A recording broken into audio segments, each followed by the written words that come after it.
It's 5:30. Let's call this meeting to order. May I have a roll call, please? Ms. Temple. Here. Mrs. Williams. Here. Ms. Person West. Dr. Redis. Here. Ms. McLean. Here. Ms. Walker. And Mr. Still. Thank you. We have a student invocation, Christopher Smith from the North Little Rock Academy. See here? Okay.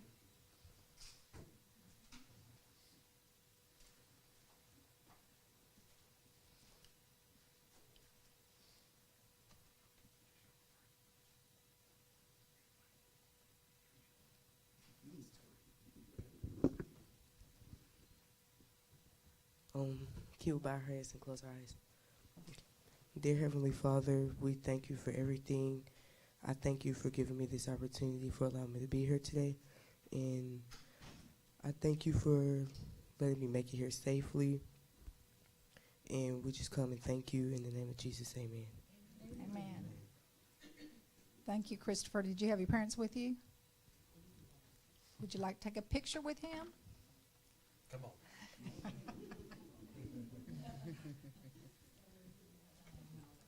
Here, I'll take a picture with you.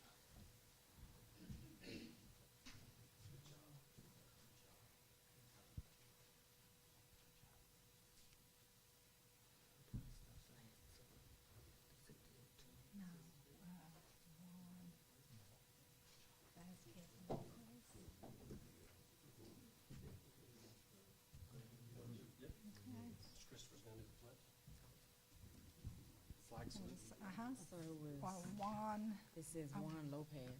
was he going to do the, We're going to have Christian say that one, and Christian's also going to do a presentation.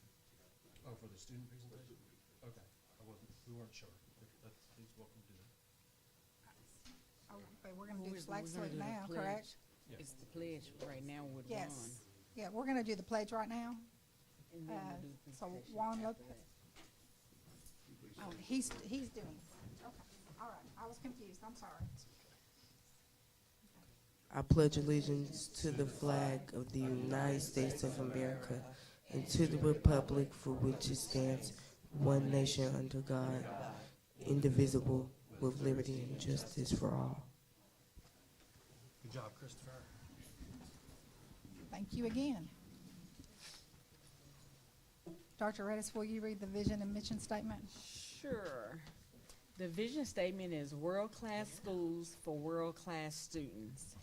Our mission, the North Little Rock School District and the community will provide for achievement, accountability, acceptance, and the necessary assets in the pursuit of each student's educational success. Thank you. Recognition?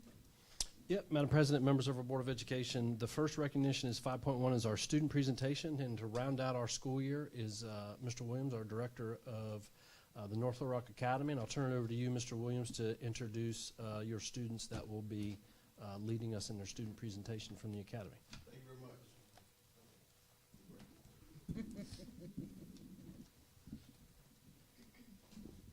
So thank you very much. We're certainly glad to be here this evening, President and board members, Superintendent.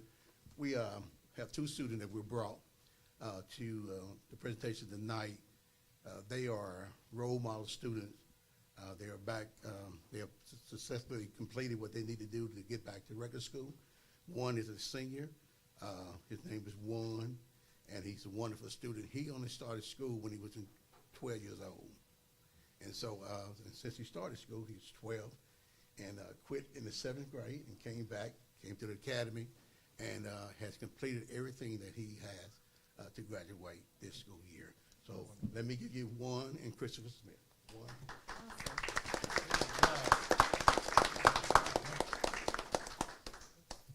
Come on, Chris. Come on, Juan. Ms. Miller, will you please come also? Ms. Miller's assistant principal. Did an excellent job this year. Such a wonderful administrator. I'm holding her for Administrator of the Year. Hey guys, move the mic up. Okay. Juan, you want to start? Just tell your story real quick, okay? Okay, my name is Juan Vasquez, and I am a graduating senior right now. I started school when I was 12 years old. I started in 6th grade. I went to the North Rock Middle School. I didn't know any English at all, and I just tried to practice by myself using a little book in the dictionary. Wow. And the time passed. I was like the mid-year of 8th grade. I had to drop out because I had to help my family with some economic stuff. And then I spent like almost 3 years working with them. And then I have an accident. Then that's how I decided that I needed to go back to school, because I thought, or my idea was that having a diploma will help me will give me better options for looking for different work than instead of working like labor days and all that. So I started 9th grade, and I started almost like at the end. They say I would not have get no credit at all, so I had to start the next year that was coming over.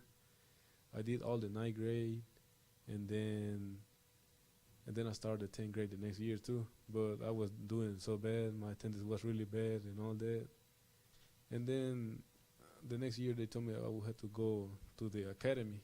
I came to the academy, and then I had to do some virtual classes on Pearson, the 8 classes that we normally do, right? And I had to work on them really hard this whole year. And I improved a lot my attendance. Also, my behavior got improved too, because I thought coming to the school was only about, coming and playing. But no, over here with Miss Miller and Mr. William, they had taught me some other stuff. I had to work really hard to get what I got now. Yeah, so we're on the way to graduate now. Yeah. Congratulations. We'll look forward to giving your diploma here in a few short days. Congratulations. What a story. One has a dream that he's going to go back to El Salvador at some point and help his family build bridges to from where they live to the mainland, so they don't have to walk through water to get to where they need to be. And so that's his vision, to go back and help his family. And so he's working real hard to make that happen. Mm-hmm. Wonderful. Wonderful. Thank you all for sharing your story with us. All right, Christopher. So I first started ALE when I was in 7th grade, because I was going to North Little Rock Middle School, and I wasn't hanging around the right people. I stayed in drama. I just stayed in trouble. So then I decided to flunk all my classes and stuff on purpose so that I could end up in summer school. Wow. And then when I had the opportunity to go to summer school, I didn't want to go. So I had to repeat 7th grade, and I started at the academy. And my first year, at the academy, everything was going good. I was doing what I was supposed to do, but really it was temporary. I was covering up my true covers, my true character and stuff. So then, once I had the opportunity to go back to the regular campus, my mom said that I wasn't ready yet and I haven't been there long enough, because she already knew how I was and stuff.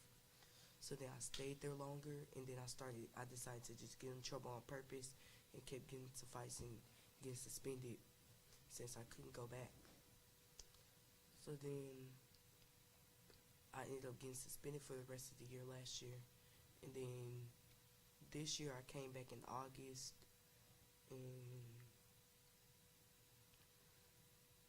I was still nothing changed. I was still the same. I was still fighting. I was still in drama and stuff. And then I got into this one fight, and it cost me 20 days. So then during my 20-day suspension, a lot was going on and stuff. And then I ended up just giving it all to God. And when I came back to school, I was a new person. And ever since then, I've been doing right. I've been doing what I'm supposed to do. But some days I still do slip up, but I think I got this. All right. Christopher, thank you for sharing your story, and Juan, for both of you sharing your story. And I also want to tell you how proud of you that we are, and specifically having the courage to tell your story in public takes a lot. And that tells us about your character. You're going to be very successful young men. Thank you for sharing. Thank you. Thank you. Pictures? Yep. Some pictures?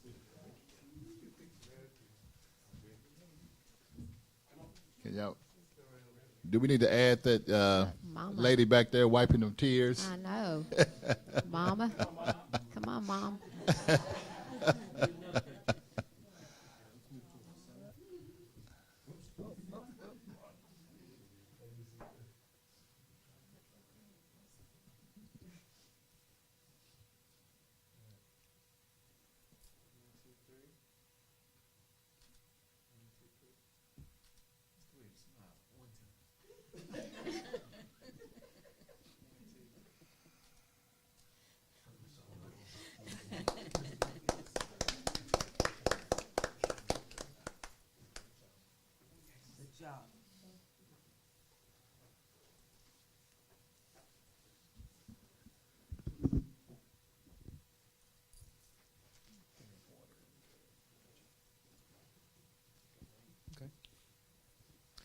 Good evening, everyone. We're going to proceed with our special recognition.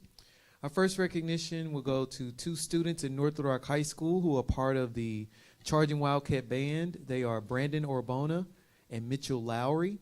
Lowry is a 2-year all-state band member and a multi-year all-regional band member and jazz band member. Brandon Orbona qualified for all-state in jazz band. Students qualify for all-state auditions in November for jazz and January for concert band. All-state auditions took place at Arkansas Tech University. These students are in the top 10% of all musicians on their instrument for the entire state of Arkansas. So Brandon, and I don't think Mitchell is here, but Brandon, if you would come up, please.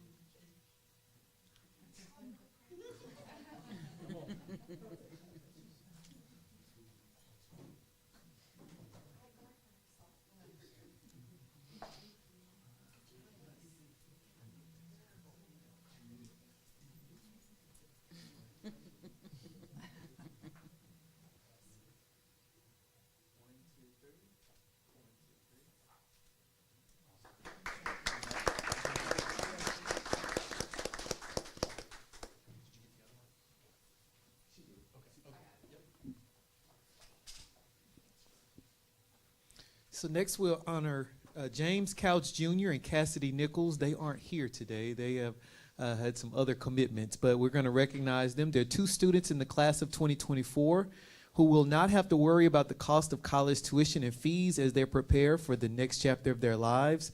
That's because both are Gates Scholars. The Gates Scholarship Program is a highly selective last dollar scholarship for outstanding minority high school seniors.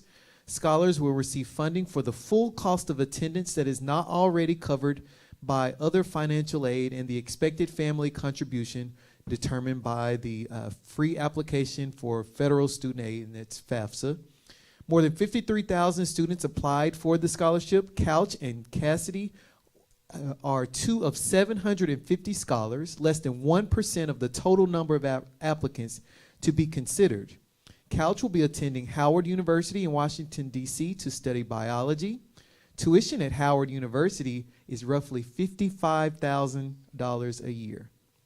Nichols will be attending Embry-Riddle Aeronautical University in Daytona Beach, Florida, to study aeronautical science and to earn a professional and commercial license in piloting. Tuition at Embry-Riddle is roughly $62,000 a year. They will not have to pay that. Both have a 4.1 grade point average, and both students have been in our district since elementary, and they both attended Indian Hills Elementary School.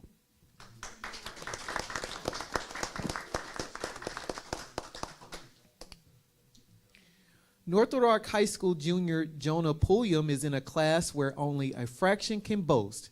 He scored a 36 on the ACT, which is the highest score possible. This is not Jonah's first brush with perfection. You may recall seeing him here in the fall as we honored him for having a perfect score on the PSAT. He's recognized everywhere he goes because of his billboard on JFK that featured him and that accomplishment early this spring. And I had a little time to interview Jonah last week, and so this is that video.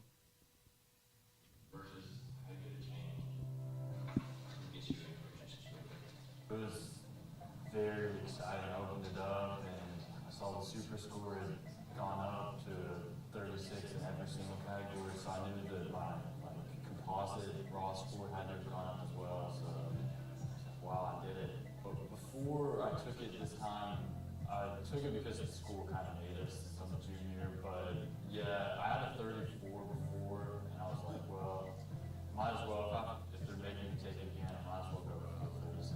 I mostly just relied on information I learned earlier in school, in previous math and English classes, but just to study specifically for the test, I would take lots of practice tests, released from previous ACT exams.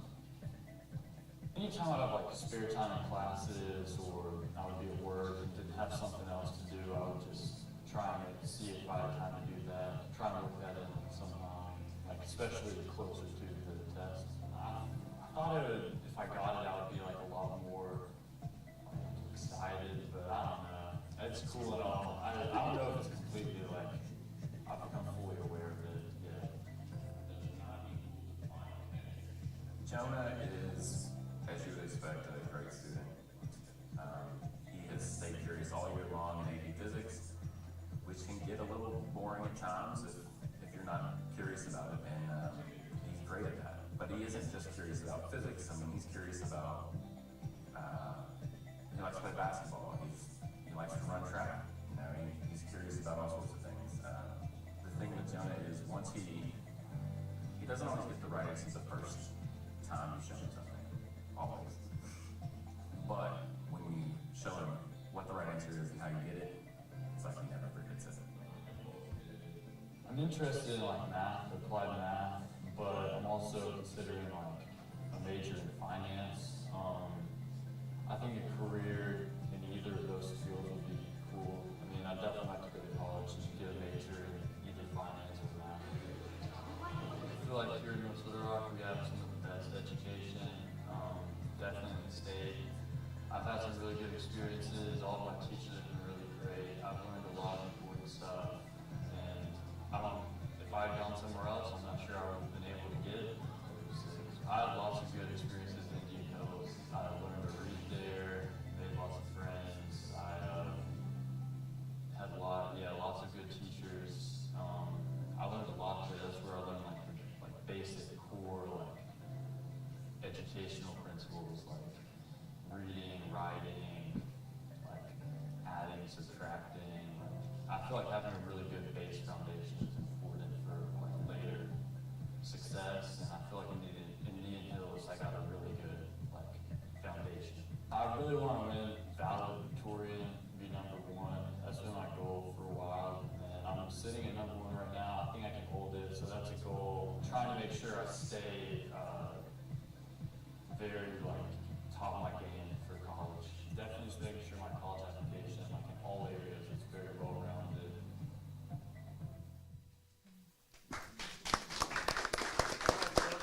Come on up, Jonah.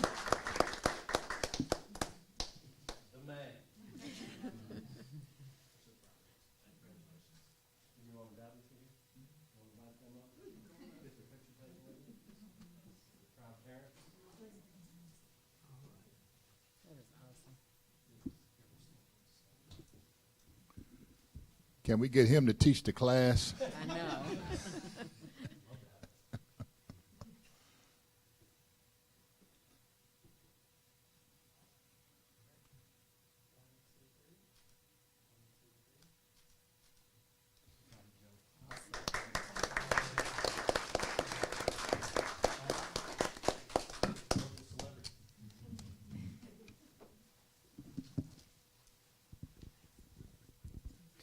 Now we will have our superintendent's honor roll.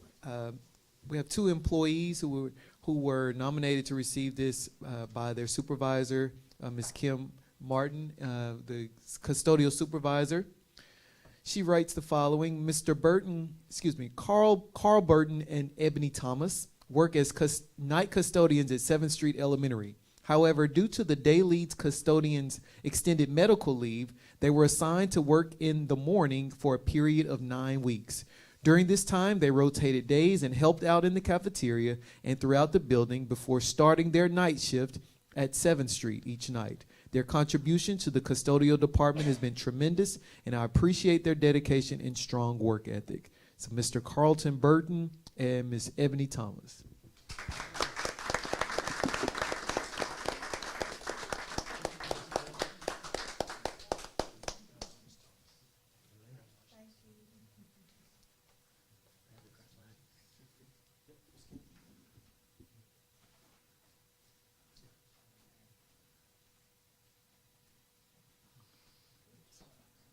Awesome.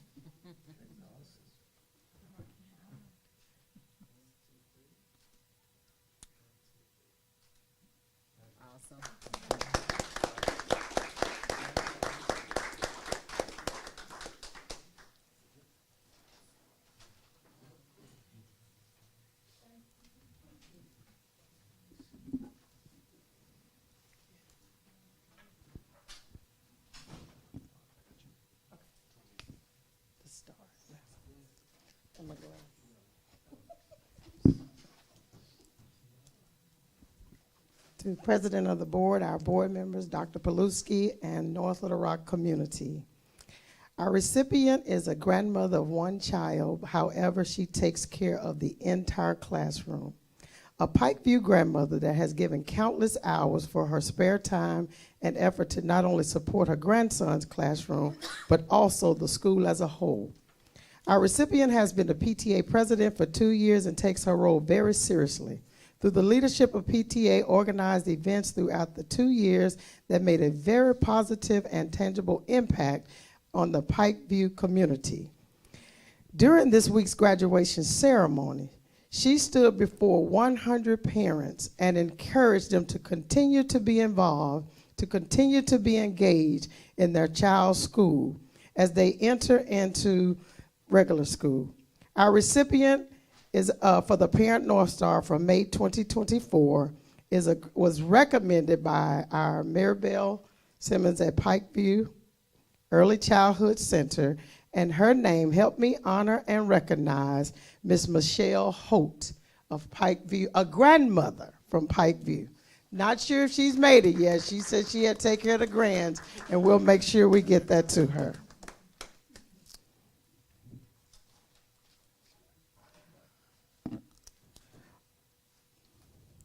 Partnerships build relationships that forge mentorships.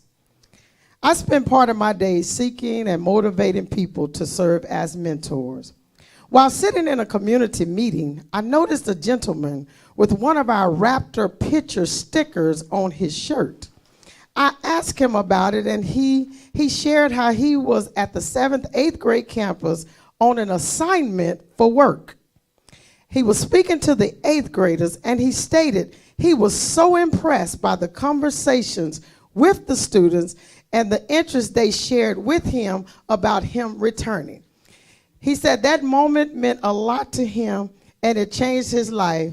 And he's told them, I will return before you leave this 8th grade school. That impact and that experience encouraged him to be a part of our North Little Rock Mentor Program. And I'm so excited because he went on a work assignment. Now he's there mentoring. Help me recognize our Great Rising Charging Up Award winner, Renato Marks with North Little Rock City Chamber of Commerce. He had no idea.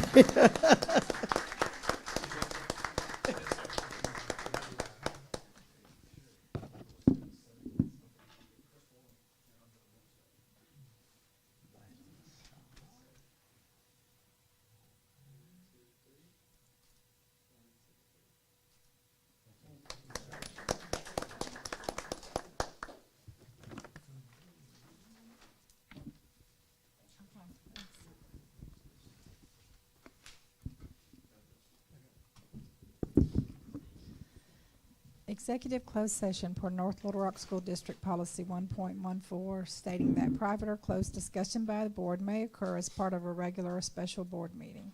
Executive sessions may be held only for the purpose of considering employment, appointment, promotion, demotion, disciplining, or the resignation of an employee, or to discuss matters of pupil punishment, if requested by parent or legal guardian. No resolution, agreement, or motion considered in executive session shall be legally binding unless the board reconvenes in public session and presents the item for vote of the membership.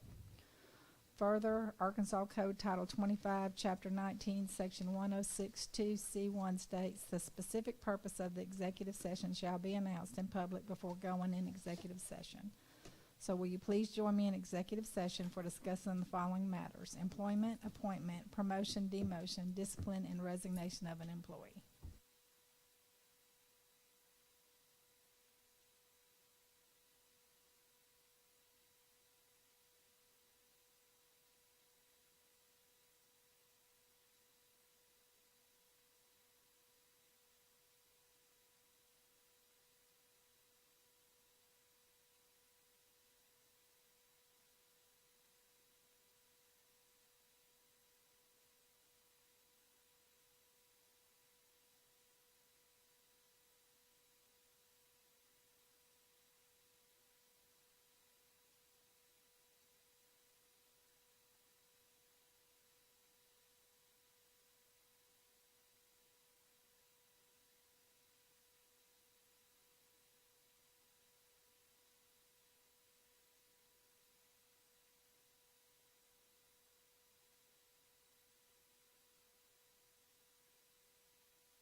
comment that, as a follow-up to my last public comment at the last meeting, that we will be having a signing of the educational petition amendment at the Another Chance Ministry Church next door to us on Monday and Wednesday of this week from 2 to 5. They've given us permission to be in their parking lot, and we would like to really encourage everyone, board members, staff, administration, to come and sign the amendment. There's a lot of disinformation being pushed out right now from the Decline to Sign folks about how this is going to cost billions of tax dollars. And so I would just really encourage everyone to read the amendment, to be aware of how it will help address poverty and some of the underlying factors that will help support our kiddos and just equal the playing field a little bit. So just want to invite everyone to come by either Monday or Wednesday this week from 2 to 5. Thank you, Ms. Thank you. Newhouse. Board member involvement. Let's start with Dr. Redis. It's been a quiet month. I am looking forward to graduation. That's my favorite time of the year is graduation, so that's about it. Oh, I'll be at the high school tomorrow helping with Fun Day, Field Day, Fun Day, whatever day. Field Day that tomorrow is. afternoon. Yeah, I'll be Yep. at the high school helping with that. Yep, I'll be over there too. Okay, went to meeting, Arkansas School Board Association joint meeting. It was very nice. And academic signing, very good. We only had 19 students. And that is just being good. Those two items. Okay, I attended the joint AAEA and Arkansas School Board Association meeting also. There were so many helpful sessions presented by DESA. I'm trying to get used to saying DESA instead of ADE or the ASBA lawyers and superintendents. There were panels of superintendents that were awesome. And there was a fantastic session on school safety, which is a topic that we always have to keep in the forefront. And so we definitely enjoyed that one, didn't we? Yes. I attended the class of 2024 academic signing day at North Little Rock High School, which was hosted by the North Little Rock Education Foundation. It was wonderful to see all these great kids that are going on to do wonderful things. I went to Crestwood for the annual Star softball game that was between Crestwood and Boone Park this year at Crestwood. I also went to the end of the year luncheon for the North Little Rock retired employees and just was able to share some basic information about the millage that we're proposing and answer some of the questions that they had about various and sundry things.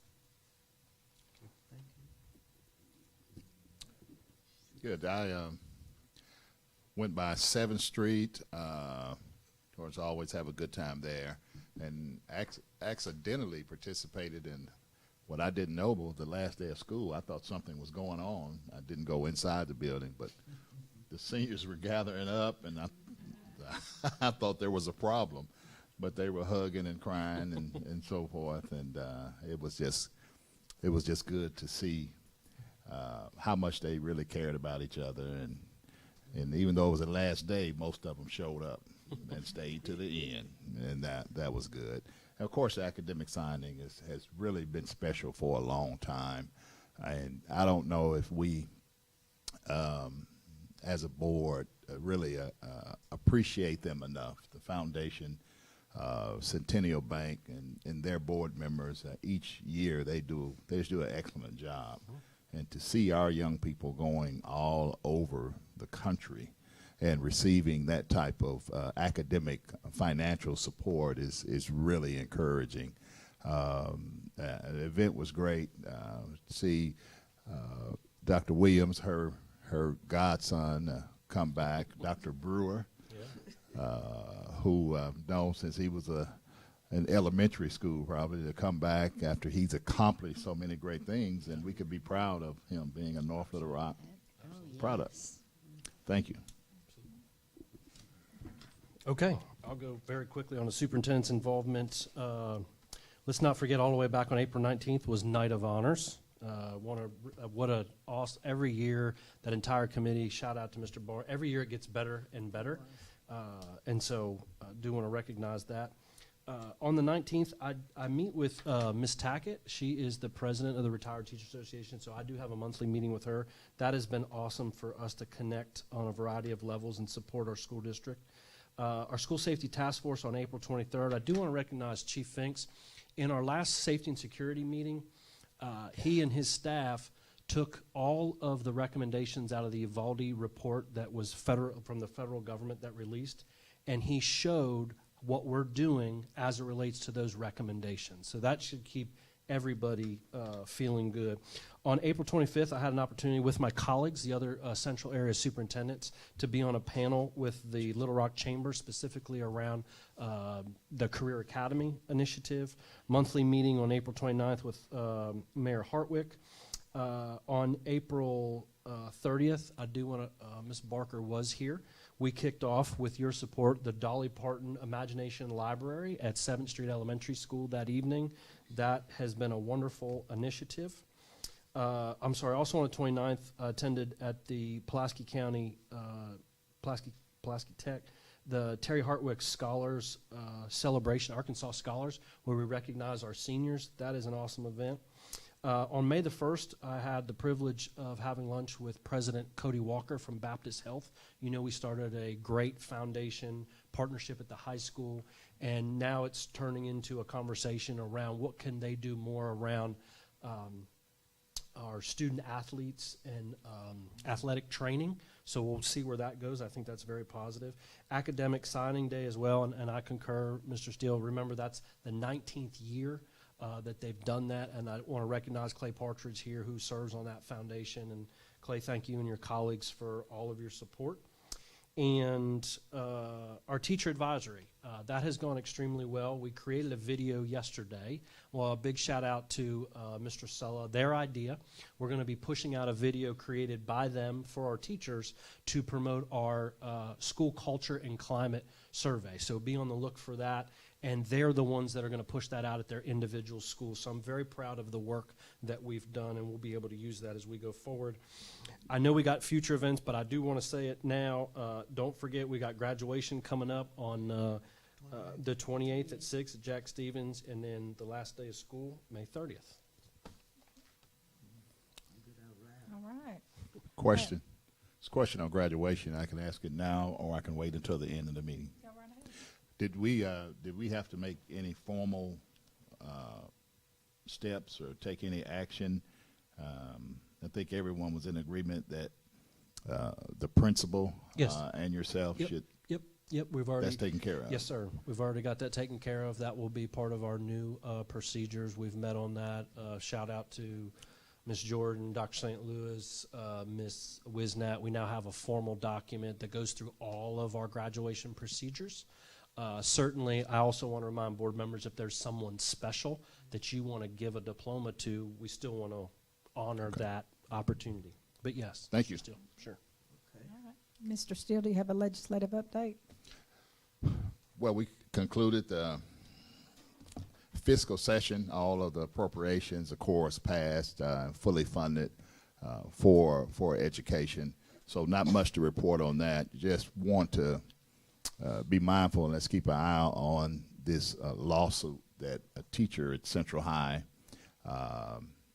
filed, including some students and parents who also participated as it regards to part of the LEARNS Act in regards to teaching of primarily African American, but not just African American history and the whole indoctrination process. And this responsibility I have, I don't give my opinion, but just to say that we need to just keep an eye on that. It did go up to the federal level, and the judge did grant a stay. So while that's going on, of course, the Attorney General is going to appeal that.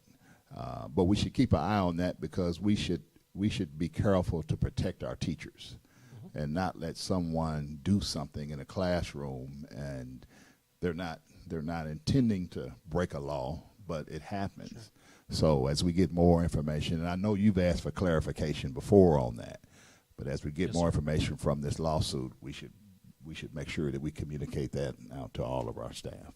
Thank you for that update. All right, so we do not have a classified personnel to be seen tonight, so licensed personnel, there's something you can Yep, bring Ms. us? Stumpelhouse. Okay. Quick report. In our last, we met twice during April as a response to, well, as our general meeting, and then we had an extra meeting in response to the reorganization phase plan. We were really honored and appreciative of the ability to be asked what our input was about this phase and to be able to be listened to. And so I've said that before, but I really appreciate you guys listening to us, and I think it goes a long way with our staff to be able to be heard in a real concrete way. The second thing that we really discussed was the calendar for the where are we coming next year? 24, 25, 26 year. And because we have 4 different options for calendars, we decided to eliminate the option for a 4-day week for this district, and I would like to say kind of publicly that the reason why we did that is that our classified staff really did their research, and they came up with a really great statewide view of the different schools that were going to 4-day weeks, and there were no schools that were our size in that chart. So they were very small schools, rural schools, and this would affect 55,000 members of our community, thousands of staff. Like, it's just too big of an option for us to really consider, and we did not want to be the first district to throw that out there. So the other 3 options were to go by the minutes calendar, which is the one that was chosen. We had about 300 and something people take the survey. It was put out to all classified and licensed staff. It was a joint effort between licensed and the classified personnel policy committees. We agreed upon the survey ahead of time so that everyone felt comfortable with that. Let's see, the other 2 options were the traditional calendar that we've been doing. I can't remember the other one. Yeah, I've slept. So, but we did do the survey. Sorry. Year round, is that the Year round, yes. And we do have quite a significant piece of our staff would like to go year round, and there are definitely benefits to that. But the survey went out, and 75% of all staff voted for the minutes-based calendar. And so there's a lot of work to do still on that. That is not going to be for another year down the road. So we will really take into consideration and look at what other schools are doing around the state to make that work for everybody involved. So that's that piece. Let me see if there's anything else we needed. Oh, and then the last piece is I met with Dr. Paluski this week, and we looked at how to present the stipends for you all in the best way, and decided that it needed to really have some time to be able to do that. And so we're going to look at the June special workshop time to be able to spend some time going through numbers and looking at details for stipends for both athletic and non-athletic. Yeah. Any questions? I don't have any questions. I just want to make a comment. I know we didn't hear from classified, but I really appreciate how you guys work together, and the reports are detailed and informative, and I really do appreciate. Yeah, welcome. Yeah, it's been great to work with them. I just want to publicly recognize Ms. Stumpelhouse. We did meet this week for about an hour, and I was extremely impressed with the work that she's done on stipends. It will be, which is why I've recommended, we need a whole hour, not something in a meeting like this, to do it justice of what she has done and her colleagues. I was very impressed with the research that's been taking place. Eye-opening. I look forward to that. Yeah. Thank you, Ms. Stumpelhouse. Thank you. Okay, Information ready to go? items. Okay, we'll start with the first information item, which is 11.1, is the 2024-2025 Parent-Student Handbook, and I will invite my colleague, Mr. Gary Logan, Executive Director of Student-Centered Services. Probably a very brief presentation as it relates to our student handbook, but it is that time of year where we do look at some changes as we go to implement for the following year. Welcome, Mr. Logan. Madam President, members of our board, Dr. P. Unlike my rookie season here in my sophomore year presenting to the board, we don't have a lot of changes. We did gather our committee, get feedback from our administrators as well prior to fulfilling our legal obligation in regards to inviting constituents to be a part. The only major change in that, and it's not even a major change, was we took some specified language in regards to checkouts at the end of the day. That's on page 46 of your document. Because of how we are with start and end times, we just limited, we thought it would be best to address it without a specific time, but just to say no checkouts 30 minutes prior to the end of the instructional day. Because what happens a lot, specifically at elementary, with the elementary campuses that have pre-K campuses on, pre-K classrooms on them, is your pre-K campuses get out earlier, they're required to, and parents will want to grab their school-age children as well. And it kind of causes a disruption, and then that's instructional time that's lost. So that's always been the case. It's just been highlighted by a specific time. So this gives us, it makes it one less thing that if we have to change the start or an end time, we don't have to go back and change it within our handbook manual. So a lot of the feedback that we got from our large group was just educating our administrators regarding the policies and practices that we have, things that are already in place. So that's really all I have to present tonight. Yes, ma'am. I'm so glad you're giving us an opportunity to look. Who served on your committee? You know, are you presenting changes, new changes to us in this packet? No, ma'am. I mean, the only update in this particular manual is the time that we adjusted. Okay, I want you to explain to me, Mr. Logan, last year, I don't know if you were here, I can't remember. I was, yes, ma'am. Okay, we had an issue with Chromebooks. You know, in your packet here, you said Chromebooks would cost $70 and something else would cost something. And the big conversation was, they said, how could you charge, this is a poverty level district, how could you charge children that are poor for what they do?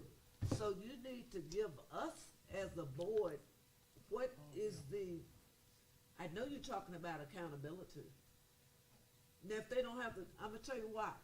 Last year some schools weren't charging students for those Chromebooks. Some were. And I wanna know the clarity on that because that wasn't right.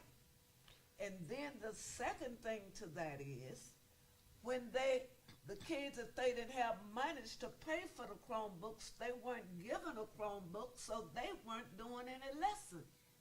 So that needs to be a clarity to me as a board member, because somehow it's not enough clarity for me. Okay. So, yeah, I'll happy to jump in there. So we do provide, Ms. Williams, every student with a Chromebook. If you remember when we went, the board before I got here, during COVID with ESSER money, we were able to go one-to-one. That was an awesome thing. We provided that to every single one of our campuses to be able to provide each student with a free Chromebook. Now, the other side we have to balance this with is responsibility. If they break it, we don't have an endless amount of money. Matter of fact, as ESSER goes away, what's in residual, we want to pay in outlier years. But I think there has to be a balance of accountability, because in my own speaking with students, that some of them that are damaged, and I don't think they're thinking automatically I'm going to get another. There's no accountability to it. So, but we'll certainly work with every single parent and family if there is a financial hardship. You know, we're certainly not going to let any child go without a Chromebook. But what we can do is we can probably have Mr. Riddle, we can come back and do a whole presentation on Chromebooks, because the other thing I've asked that we have to be thinking about as a school board is what is our fiscal impact in the next 5 years? Because it's not only student devices, but it's employee devices as well. If you remember when I first arrived, we provided every single teacher with a brand new desktop and a laptop. But 5 years is going to go by pretty quick. We're almost up on that. So that would be just a little bit of my background on that. I don't know if you want to add anything, No, Mr. Williams, but I think we could take a deep dive into it. Right. Basically, what we present in the handbook from that regard is this was my first hearing of anybody being denied any type of access to any piece of technology that I'm aware of. Okay, So- well, my concern is, I would like to see some equity. Some elementary schools were charging, some weren't. And what is it they're charging? Give me some clarity on that. They're charging for a repair or a replacement or to access. They didn't have any business charging for anything in that they were poverty schools, period. But what I'm saying is, there was elementary schools that students were not being held accountable, and they were not charged anything. All I'm asking you to do, Mr. Logan, is to make sure when you send out, you come back with stronger directions, that there will be it will be equity all across the board. You will not have and the have-nots. Everything will be the same. If somebody say we need to pay X number of dollars, everybody pay X number of dollars. Right. That's all I'm saying. Yes, ma'am. Well, my understanding was we talked about this last year, and as a result of this very conversation, all the Chromebooks stayed at school. Correct. They used to go home, and that was changed, and they all stayed at school. So we shouldn't have had that problem. Everyone should have had one at school. So I'm real confused. I am too. So we can come back. We'll gather more information, and sure. Madam President, I move we approve item 11.1, 2024-2025, parent-student handbook. It's just the information. Just information on it. Okay. Yeah. I have a But- question. I did too, but go ahead. Okay. Some of the things in the, I don't know, those first pages, table of contents, some of those things have a board policy listed Yes, at ma'am. the end, and some of those don't. And I was just wondering, is everything that's in there in the table of contents, if there is a reference to a board policy, it's included there? Are there some things here that maybe are in the board policy, but they don't have it at the end of the? Yeah. So if you'll remember last year when we talked about the handbook and the work of the handbook, is that we've got a pretty lengthy document that needs more work than we've been able to do, and it's going to take a lot of time. And I spent the first half of the year at 7th Street, so we didn't make the progress that we would have hoped to make. But if there is a policy that is in the handbook that's referenced, and it's attached there, it's in the handbook as well. There are some things that we will have to, and you'll probably seen it in your board reports, that as we are getting new information from DESE, like with school choice and things like that, that we'll have to come back and update because we keep getting new updates. But if it is in there, if there's policy that exists that's tied to it, then it is in there. Now, what we know about our handbook, and this was the transparency from last year, is that it is redundant in some areas. So there are some things that are repeated. Yeah, there's definitely more work, and I'm glad you brought that up. I mean, because normally this is a all year round process that Mr. Logan does, but remember the first half of the year that he was at 7th Street, so we got a little bit delayed, but we're going to get back on track. I have two questions, but one depends on the answer to the first question. Okay. When do the handbooks go out? So they're available. So as soon as you approve it, and we'll go through the final editing process, then we'll get it posted out. We'll get it posted out as soon as possible. Remember, Mr. Barnes also puts it in the back-to-school guide. We push it out to parents, and then parents have to sign off on it as well. So that does bring me to my second question. Okay. For the highlighted positions, do we have the capability? Yes, so those are, so what you see in your packet are the highlights on like the front side of the information. Those aren't built-in policy. We're free to change those as we update. It's just contact information. So Gotcha.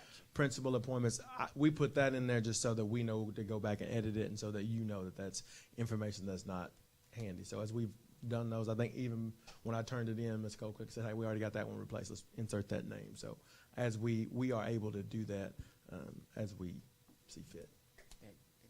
So does this go out electronically?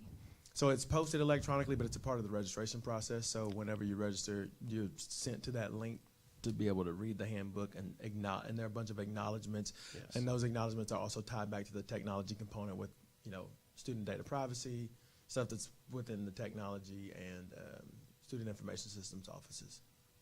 Okay, so you can update this all year long as. We can update the informational components like addresses, phone numbers, people. Yeah. But as far as any changes that would be impacted by policy, we would bring it back.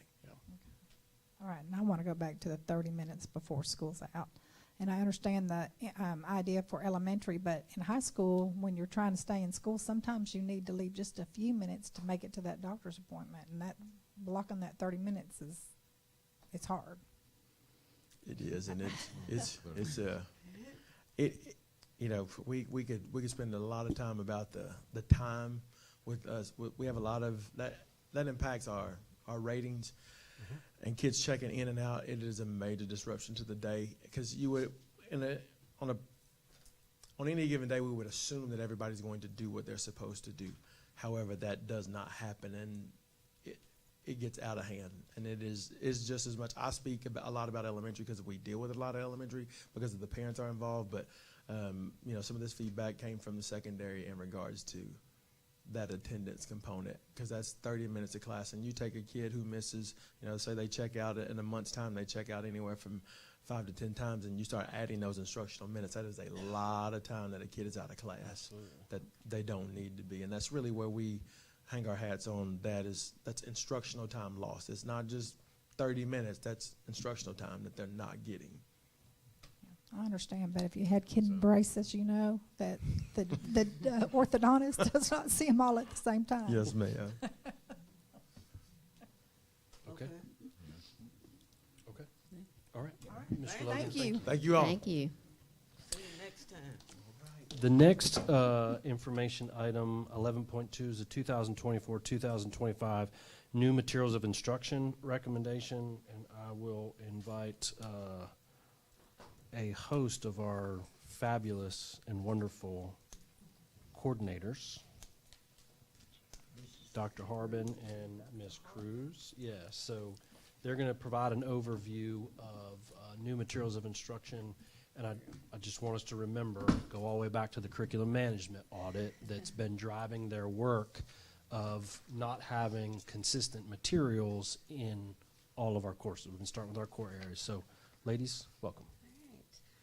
Good evening, Madam President, members of the board, Dr. Paluski. I'm really excited to be here with you tonight.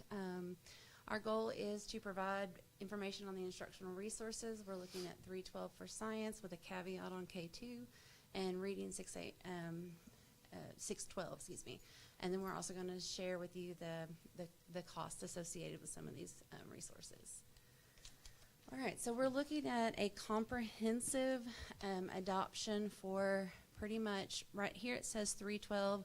Please know that I'm probably going to come back to you on K2 because just some idiosyncrasies of those grade levels and what those teachers are dealing with the literacy requirements that have come out with LEARNs, and so we want to really take our time and get something that works with what they're already doing, not adding more to their plate. And so we're looking at 312. This is just a little bit of research. I'm a research nerd. It drives what I do. So basically what we look at is the quality of curriculum. There's studies that show that teachers spend 7 hours a week trying to find free and paid resources. They spend 5 hours a week making resources from scratch, and that's time we know that they don't have. And so this is just providing some opportunities. I think we have it's a great time for us to give tools to empower teachers to do what they do best, and that's spend time taking the load off the lesson planning, more to lesson preparation, and really meeting the needs of the students in their classroom. So here we have the courses and grade levels with the vendor and the title that we're going to go with. So 3.8, we're looking at HMH into science, and that will give us a comprehensive vertically aligned program that will support students as they go through each of those grade levels. When we get into high school, we look at additional courses, so biology, physical science, chemistry, and physics, environmental science, AP biology. And I know that sounds like a lot, but let me kind of explain. So I've been working with K-12 teachers throughout this year on this, and we are still using textbooks in the high school from 2006. There's not been more adoptions since 2006. There's a teacher at the academy who has actively sought out to find copies of this textbook and paid for them on her own. And so they've really, my hat goes off to them, because without having resources, they've done what they could and they've done a great job. But I think, again, this gives us an opportunity to provide them with high quality tools that we know are lesson aligned, standard aligned, grade level rigor is embedded in that, and then also some of the technological components that will help prepare our students when they do take the Atlas assessment. A little bit about the timeline. So we would go forward with implementing in June. We have some professional development days. Vendors would come out. I would spend the summer working with teachers to create scope and sequences, maps, common formative assessments, just to kind of get the year off on a good pace. And then we'll continue that one-on-one coaching, additional curriculum embedded PD, and supporting through the PLC process. This is kind of mirrors that timeline, again, just kind of going through what it'll look like in a year. And so what are we getting when we talk about curriculum materials? It's not just a textbook, that is a piece of it. So we're looking at, like I said, a comprehensive package where we have lesson planning, digital access, and with science, I know there's a little additional cost because we like hands-on materials, and so that is providing the teachers everything that they need. These are 3-year quotes, and so we would have those things for teachers and the students going forward for the next 3 years. It includes professional development and shipping and taxes. Also printed student guides. There's a lot of research that's coming out about how digital reading versus reading on paper is impacting students' reading comprehension, and so we want to provide opportunities for both of those modalities of learning. And so biology is here. What you'll notice with the high school courses is they do not come with materials kits, but talking to the secondary administrators, there is a plan in place for supporting those teachers with resources and materials. Again, we're looking at digital and print access, classroom sets of textbooks, digital access at home, and professional development. We have physical science is McGraw-Hill. Physical science is not a very common course. The way that Arkansas integrates the science standards at that level, it makes it hard for us to find a solid resource, but McGraw-Hill does have one for this, and we will use this at our middle school campus and our high school campus. And then we have chemistry, environmental science, and physics. I'm happy to say we're adding, the physics numbers are increasing, so that's great. We have more kids that are interested in those higher level math and science courses. Then we're looking at AP as well. And so for AP Bio, which is our largest AP course, we're right in the middle of AP testing. I'm exhausted from it, but so we are looking at AP Bio. We're doing 45 at that level because it's the largest, but then we also will look this summer for Physics 1, Physics C, and AP Chem. So, and those are smaller courses. They won't require large purchases. And so here's the total breakdown on, again, a comprehensive curriculum for science that has not really been updated in at least a decade as a district. And so that's what we are looking at. All right, I'll pass it over to you. Do you just want me to go into reading? Yep. Okay. Just go right ahead. Good evening, everybody. It's always great to come here and talk to you guys. We're going to talk about reading now. I'm going to take my language arts hat off for a second and talk about reading. We did, just like Dr. Harbin, we worked with some teachers that are currently, the ones that are teaching reading right now, and also with our language arts teachers. Because in secondary, I have mentioned this before to you guys, they have a specific reading course. Students that are struggling in reading in secondary. It is not part, like elementary is all in one. They have a specific course for it, that it is going to be a requirement for students who are severely below grade level in reading. And Read 180, the recent, we looked at 3 or 4 different ones, and Read 180 was the one that actually addresses all the way to high school. A lot of reading programs are stopped at either 5th grade or the middle school. We looked at this, and an overview of it, it is divided into stages.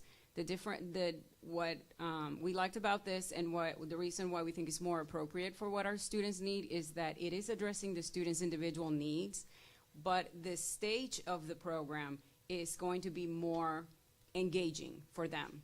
For example, if I am a 10th grade student and I am still needing foundational skills in reading, I'm not going to look at what a kindergarten or first grade student looks at in the screen. I am going to get my foundational skills support, but it is going to be with texts that are more engaging, they're age appropriate, and it's going to be, they're going to be more engaged in it, in the digital. And also it is going to have digital and print materials as well. I always talk about how we need to have paper. We got to write, we got to see it in front of them, and it, as Dr. Harbin said, research shows we need that, so we're going to have both of them. And it's going to support the small group instruction materials. I did link in there what a rotational model plan is. It's something I've used as a teacher, and it shows exactly what should be happening in this reading course where the students are engaged individually with the teacher and in the computer as well. And it has, it comes with a progress monitoring tool that is going to give us a beginning of the year, middle of the year, and an end of the year score to see the progress. I just show you what they will see on the computer, and those pictures on there, that is what the students will have in front of them, and the text in the print. I just put that on there for you guys to see what it would look like. The timeline looks just like Dr. Harbin's. In June, we have some dates scheduled for the implementation part, because not all our reading teachers will be on board in June. And then we will have face-to-face professional development as well, and ongoing monitoring that we will be offering through the PLCs and one-on-one coaching as needed throughout the school year. Professional development, we talked about that. It looks the same for both. That is the plan. And the components of the program, we're going to go over those with them. It has 3 stages. The A, B, and C. We will be looking at B and C for middle school and high school. The proposed cost is there. What is included is teacher, students, digital licenses, teacher guides, student books, professional development, and they're going to have independent reading libraries at the students' reading level. Comes with this.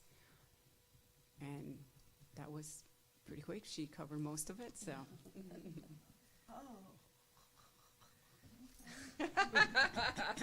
They told us. Yes, ma'am.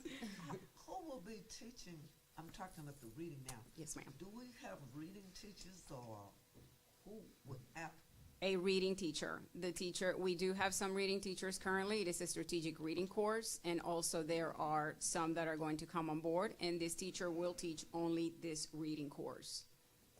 Okay, high school, how would they be doing it? Is this for high school? It's middle school and high school. 12, right. Yes, ma'am, 6 to 12. So in their schedule, they have their 6, 7 classes. One of them is going to be a strategic reading course. You didn't explain that clearly. There'll be a dedicated teacher for reading, and they'll be Yes, in ma'am. A dedicated teacher and a in a dedicated reading course. class doing the work. Correct. In addition to Their content. content classes. Yes. Thank you. Is that everybody or just someone who's behind? Students identified. Yes, students that are identified that below are grade level. below grade level. Okay. And we will have there's a criteria to, we're going to look at that different data points to give them what they need. When I was at the joint AAE Arkansas School Board meeting, that's hard to say all that, they were talking about HQIM, high quality instructional materials. So when I saw that in your presentation, I'm like, I know what that is. Just last week, I got this refresher on that. And I know that, you know, over the last 20 years of my career, you know, the internet came on board, and then teachers were spending all of this time creating things themselves. Some of them might have been HQIM materials that they were doing, but it was like global teachers posting things that you could use for certain topics and units and so forth. And then the textbook companies came on board, and they started adding all these digital components. So the professional development with a program that you were getting, or a textbook, and the materials became really involved. And I learned how important the professional development is when you're bringing in new materials, like the new textbooks and programs that you're bringing in. So I am delighted to see the professional development that you've built in there is going to be through the summer. You're going to be supporting during the school year. I love that. Thank you. Ms. Cruz, what is the ratio of the hard copy textbooks and the online printed? And you mentioned you have both? Yes. Mm-hmm. Okay, what's the rub? Why both, and what is more effective? I can tell you in reading, there are both, because the program is going to address what the student needs individually, and they do that online or in independent. And then there's also whole group instruction as part of the program, which is the print that they use. So it's, and whatever they see online, they'll see it in print. Yeah. So that's the I'm whole sorry, I was purpose of specifically that. talking about reading. No, I was reading, Yeah, yes, sir. yeah. But if a child reads something online and also has a textbook in hand, what does research show? Which one has the most retention? Hands down, it's paper. Yes, we utilize different parts of our. I'll get nerdy. We use different parts of our brain, and really, it's came out of Columbia's Teachers College. Different parts of our brain are utilized when we're reading digitally versus when we're reading paper-based, and comprehension is higher when you paper-based reading. So do we include writing in that as well? Is retention higher when you? Well, and writings come back on our state assessment, so we've got a big push for writing now that it's assessed. And that's the other side I just want to make sure that Dr. Harbin brings up. Science has not typically been assessed, or at least has not been assessed in a long time. So now we've got a state assessment that it's so critical we have aligned resources. And I'm also excited, I know in my other districts I've been in, we've seen great success in reading with Read 180, so I was delighted to see that recommendation. And another thing, when you see it online, they're able to apply what they see independently on the computer in the hands-on text. If I learn this new words or this new vocabulary or this new sound, I'm able to apply them on when they have it in front of them with the text in hand. I think secondary students too, I mean, they know which one they like the best and which one they learn the best from, whether it's digital or something that's print on paper. And as you get older, the difference is insignificant, but when we're talking about like the targeted age that we're really developing those reading skills, it's pretty perfect. Thank you. And as you get older, it still is significant because I need to feel it and see it, and then I'm the opposite. Instead of sitting on a computer and then relating it, it's the opposite. Give it to me in paper first, then when I sit on the computer, then I get it. So, but my question was the funding. Refresh my memory. So as it says on there, this ESSER. So as ESSER goes away, Mr. Brown, we've earmarked, we've got some money that we've got to spend down. Great opportunity to be able to use this. I know that looks like a big price tag, but I will tell you in my experience, it's not uncommon to be spending that kind of money yearly for materials of instruction. As you see, the example she gave, that's almost 18 years, 19 years ago of the materials, and this is a huge step forward. Doctor, what I wanted to ask you, out of the monies that that's been spent through ESSA, is there anything on hand, like microscopes and all of that? I see a lot of books, but I didn't see about the instrumentation of on hands things, that was a breakdown in this funding that we're doing. So we actually, when you go to the high school, and they have pretty impressive lab setups within the high school, and then elementaries, some of the materials. So this will include material kits that are more aligned with units. And so for the 3-8 teachers, here's a kit, all the materials that you need. A lot of them are going to be durable materials that we won't have to repurchase. And then we'll have some consumables that, cotton balls, pipe cleaners, things like that. For high school, like I said, the administrator, they have really nice lab setups, and the administrators at the secondary campuses have earmarked certain monies that the different content areas can use for those materials. So So it's kind of a little bit of both. 3-8 will be getting some of those materials. High school has some really good durable things that are already in place. There's lots of microscopes, probes, scales, and then they're able to buy some consumables with the money that they're allotted through their principals. Thank you. Yes, ma'am. Okay, my question is, what happens in 3 years? You said for 3 years. So at the end of 3 years, we just have the books and everything? I'm not sure I understand that. Yeah, so we were get options 1 year, 3 year, 6 year contracts. Yeah. So I can talk from a science perspective. In 6 years, the standards aren't up for renewal until 28, 29. And so that will be, this will get us halfway there without any major standard changes. After those 3 years, we'll have to kind of look to see if we want to continue with the curriculum partner that we're going forward with now, or if there's something else that works. Okay, so the pricing for 3 years, I mean, I'm wondering how the pricing works. If we've already bought the books and we decide to go further, we don't need to buy those books again, right? Mm-mm. So With the exception of consumables, that would be an ongoing, but this is a consumables, and three-year contract. and then online. Online Resources. access for 3 years. Okay, all right. That's I'm usually just- with licensing that gets tied into that. Okay. All right, then my other question, just because we're supposed to, approve curriculum, but I never see the curriculum. I have no idea what's in there. And I know today I sat with one of my sick grandchildren, and he wanted to watch something on YouTube, kids YouTube. And I told him, okay. And I couldn't believe what I was hearing out of that. That was kids YouTube. And I said, no, we are not watching this. And I shut it down. But it makes me nervous when I say, yeah, okay, this textbook's fine. I don't know what's in it. Yeah. Who knows what's Well, in it? we have to go through every single one of our materials of instruction. This wasn't happening prior to my arrival, but now under Dr. White, we have a whole process that everything has to go through review.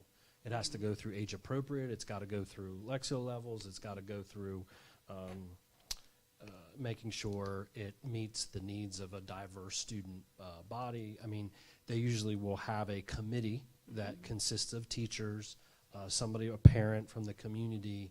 So it's all inclusive to do a review to make a recommendation. We're not just picking something without doing any thorough review. However, you do bring up a very good point, and I would suggest that if the hands-on materials that we, after this meeting, will set them up here for the public or the board members to come and take a look at. I do think we haven't traditionally done that, but you bring up a good point. We do need to provide that access. Certainly if there's a parent that wants to review the materials, we make them available through Dr. Harbin, but I think having them here in between the next board meeting would be, so you can take a look at and see I the would like hands-on, to. see the kits, see We have the sample sample. Yes. Yes. Because I think as that's a a good one. parent, I don't want to see a textbook and read something and think, oh my gosh, no, you can't read this textbook. Yeah. So, Bring you some sample materials.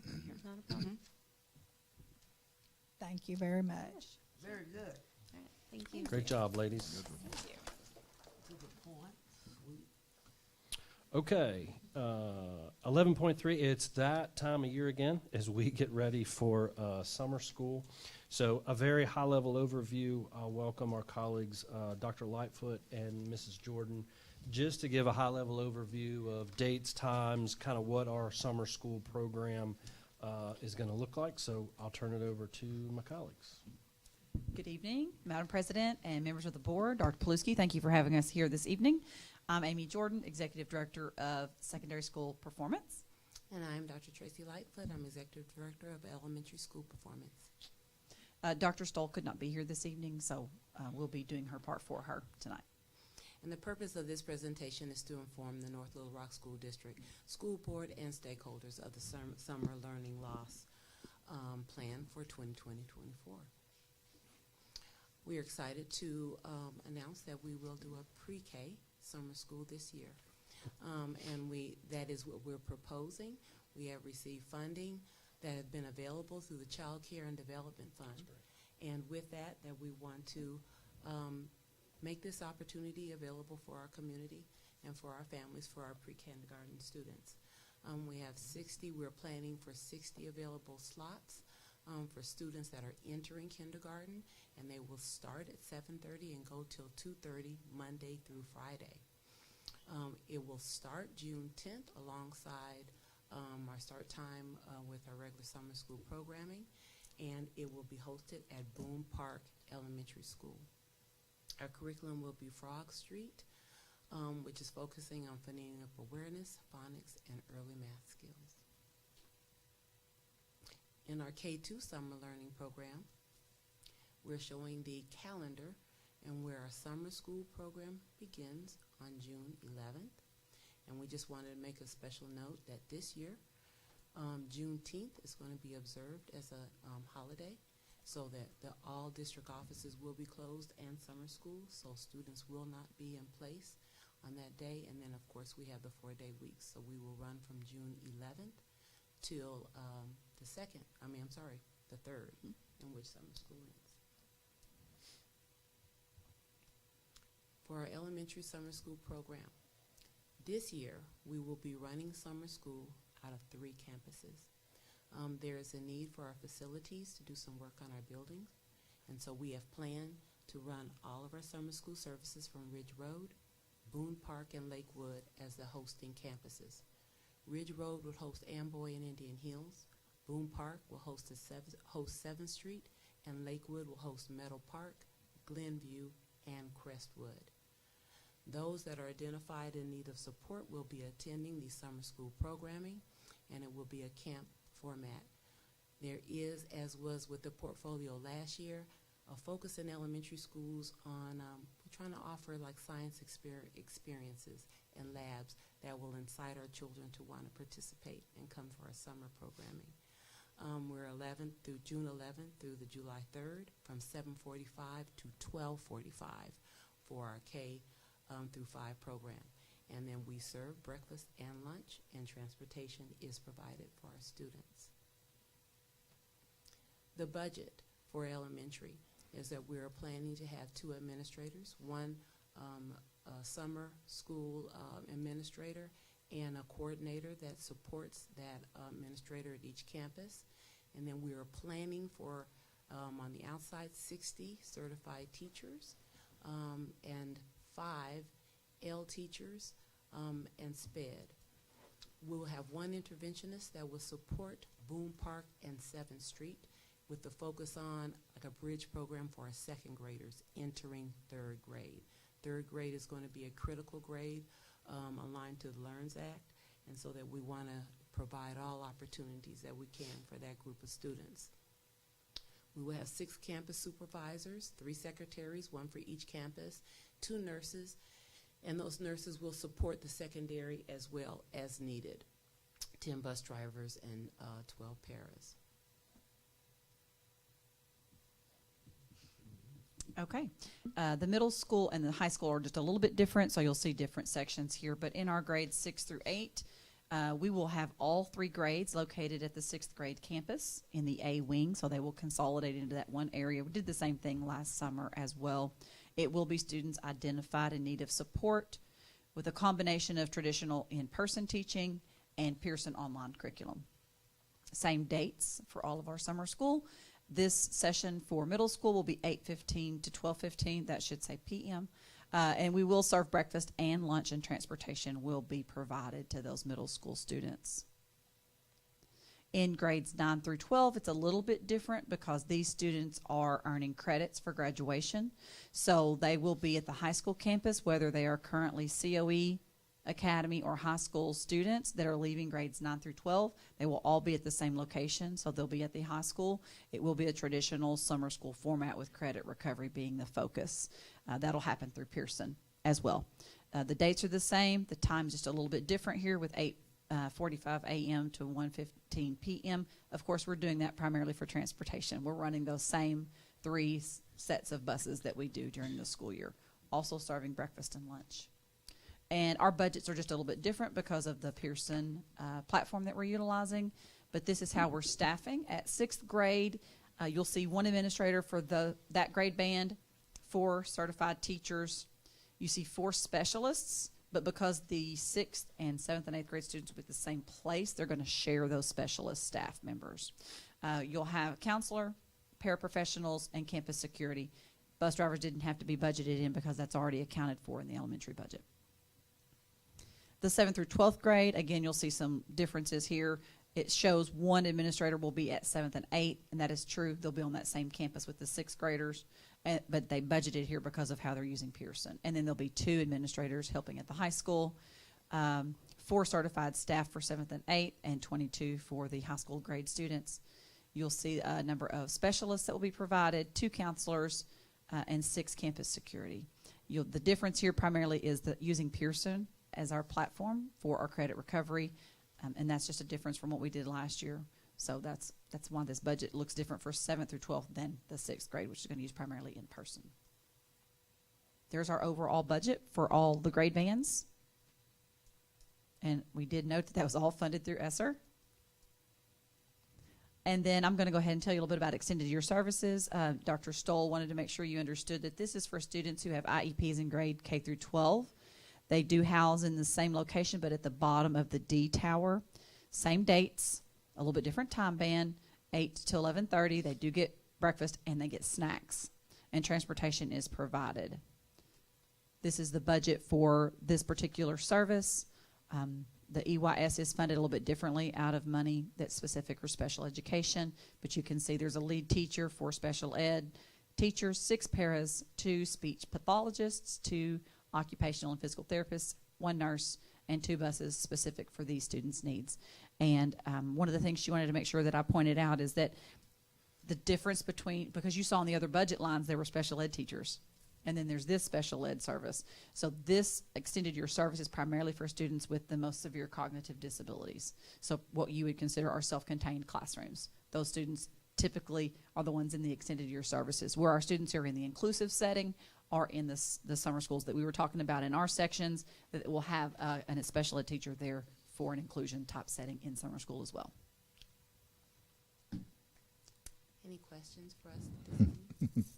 You go first, Mr. Steele. Just one question. You talk pretty fast, Amy. We're trying. We're trying to be mindful of your time. I didn't see it. I may have overlooked it. Will we have high school graduations for summer school students? We will. Yes, sir. We did not include that in this slide deck, but yes, sir, we will provide summer school graduation at the end. I don't have the date yet. I was just going to say, I don't know if we've gotten the date yet. Right, but we will get that provided. Want to Yes. recognize Dr. St. Louis had started that, and Yes. I want to recognize her. So we will do that again, Mr. Steele. It's a good catch, Mr. Thank Steele. you. Thank you. Ms. Jordan and Ms. Lightfoot, would you all talk to Ms. Stoll and ask her about the IEPs? Everybody getting a breakfast and a lunch. And you gonna give these children with special need problems a breakfast and a snack?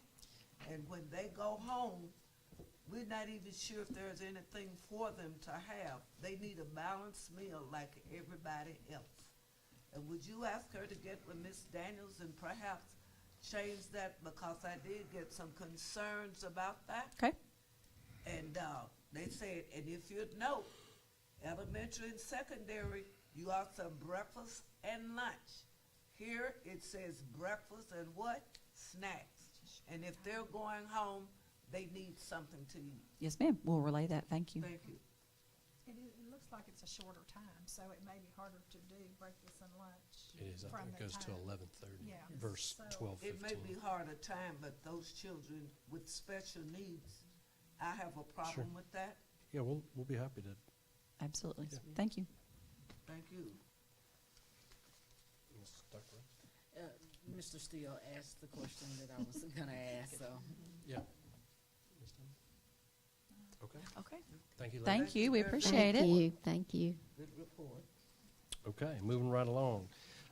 Information item 11.4. It's also that time of year to get an update on maintenance and custodial summer projects, and just want to welcome Mr. Jay Ward, our interim maintenance supervisor, and Ms. Kim Martin, our custodial supervisor, to provide us with an update of construction projects and custodial cleaning. So welcome, Mr. Ward and Ms. Martin.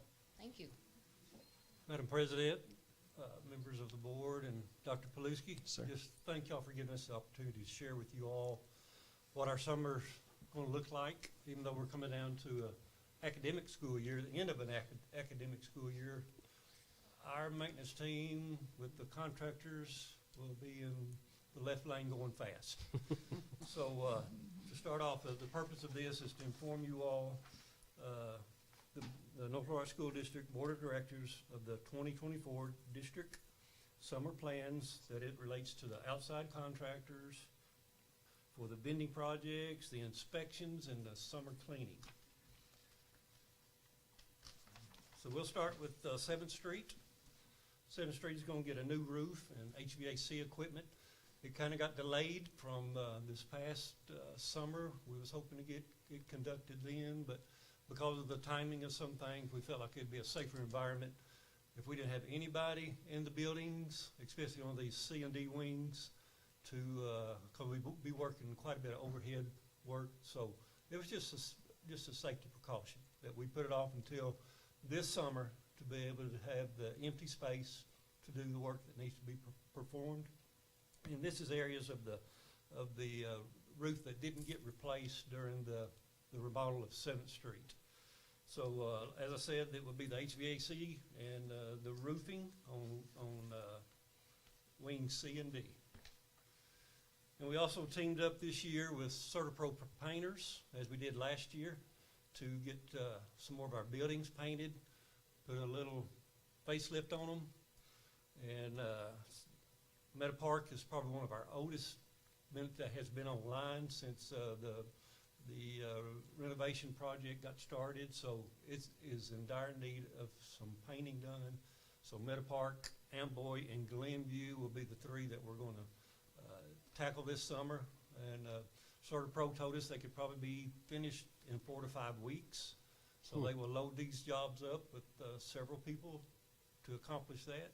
And we feel confident that they will take this task and get it done within that time frame. Okay, and then the academy. As you can see, we're going to be replacing some domestic water boilers. There's 2 at the academy right now. If you can see the shaded area between the 2 water heaters we got now, well, that's water. We prefer to keep the water in the pipes and not out on the floor. So smart man, Mr. Warren. So we're going to replace those 2 water heaters, which we looked at the inspection tags, and they was installed in 83 or 85. I can't remember exactly, but it's been a day or 2 ago. So they're in dire need of a replacement. It will be 1 boiler, which will take care of all the domestic hot water, even throughout the school and in the kitchen area. So it's in dire need of an upgrade there as well. And then Indian Hills is going to get a new HVAC unit.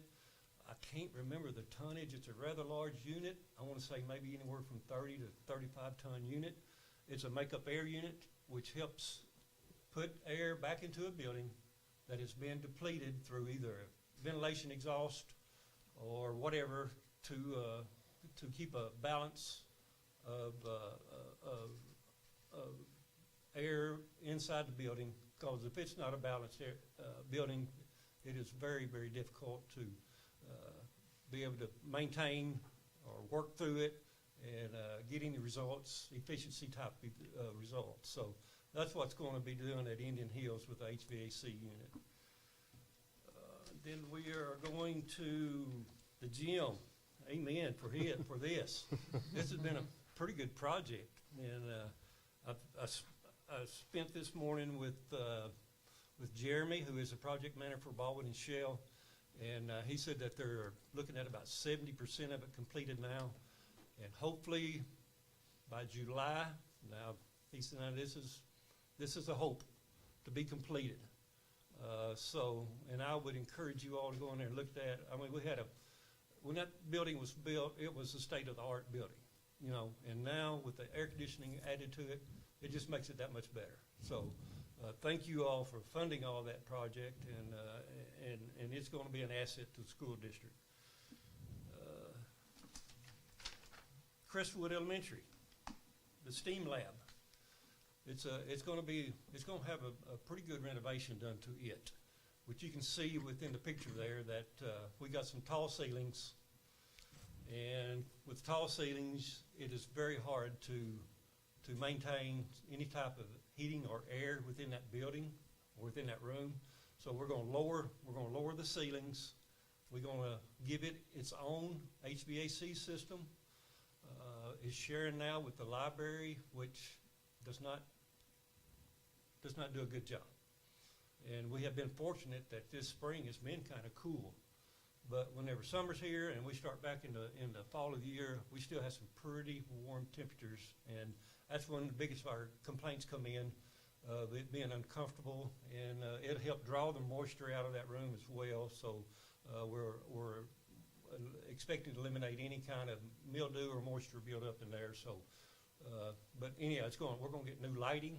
It's going to get a ceiling. The ceiling's going to be at an 8 to 10 foot elevation. So that's going to make that room just that much more comfortable and be utilized a whole lot better than what we're doing now with it.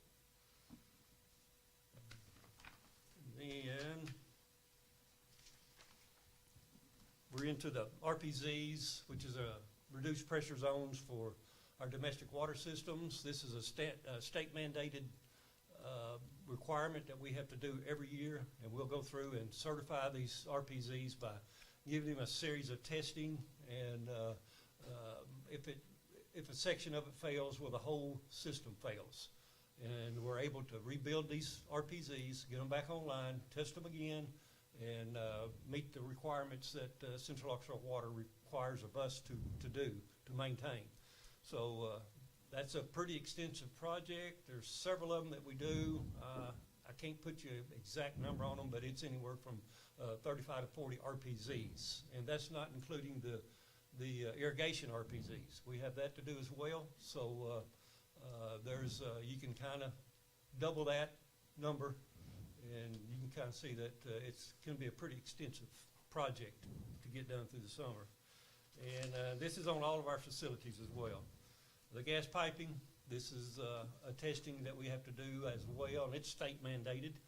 And this also gives us a peace of mind about what our gas systems are about, and we'll be able to do that. This is something that will be done on all of our facilities, and it can be a time-consuming, especially if you find a little old leak somewhere that you start scratching your head on where it might be. So you got to implement some ways of finding these leaks and get it repaired and retest it again and just hope that everything works out for the best. Fire sprinklers will be as well inspected, and that will be done by VSC. They're a certified contractor with all the credentials, so they'll be making that as well as the testing the alarms for the safety purposes of that. So that's kind of the gist of what the maintenance department will be doing, plus other projects that is not mentioned here. An ongoing deal through the summer is our grass cutting, and we got a great crew that takes care of that, and a lot of it depends on the weather, but they get out there and they really do a great job, and that's the first thing somebody sees, in my opinion, when they come up to a school. What does the yard look like? So we emphasize that pretty good to try to get these things taken care of the best we can, weather related, and try to make these things presentable. So thank you all again, and for the funding that it takes to do all these projects. And we got to be stewards of our buildings, so we just want to make the city of North Little Rock proud as they spend in their tax dollars. So, and I'll turn it over to my colleague, Ms. Kim Martin. Okay, I apologize because I'm old school. I call it summer school, not summer learning law, so I probably need to change that for next year. It should be summer school, you're right. Okay. It should be summer school. Okay, the custodial department will thoroughly clean classrooms not being used during summer school, and the lead custodians will have floor plans that identifies rooms being utilized. Each day after summer school, the classrooms, the areas being used will be cleaned by staff. During summer school, elementary schools are utilizing majority of the building, including the cafeteria and the gym. In the secondary schools, the first floor of the 6th grade building and the cafeteria will be utilized. Towers C and D, the cafeteria and library, will be utilized at the high school. The custodial department will refinish all corridor floors at the 6th grade, 7th, and 8th grade campus. And at the academy, all classroom floors and hallways will be refinished. Ridge Road Academy and 7th and 8th grade gym floors will be screened and recoated, and that's all in-house by our custodial staff. We met with CertaPro painters Monday, and we all discussed what the custodial staff's responsibilities will be at these 3 schools, and they will be responsible to move all the furniture from the classroom into the center of the room. So the painters, when they get to that classroom, they'll be ready to paint the walls and the frames. And then the custodians will go behind them and clean the room when they're through, and then reset the furniture back up in place. So it'll be just rolling one right after the other in these three schools. And at the conclusion of the summer school, the staff will complete the cleaning of all areas that was utilized, and all areas will be cleaned and disinfected efficiently. And we worked diligently over the summer to make sure all our buildings are maintained and ready and clean for the upcoming school year. And you can call us anytime. Here's our information.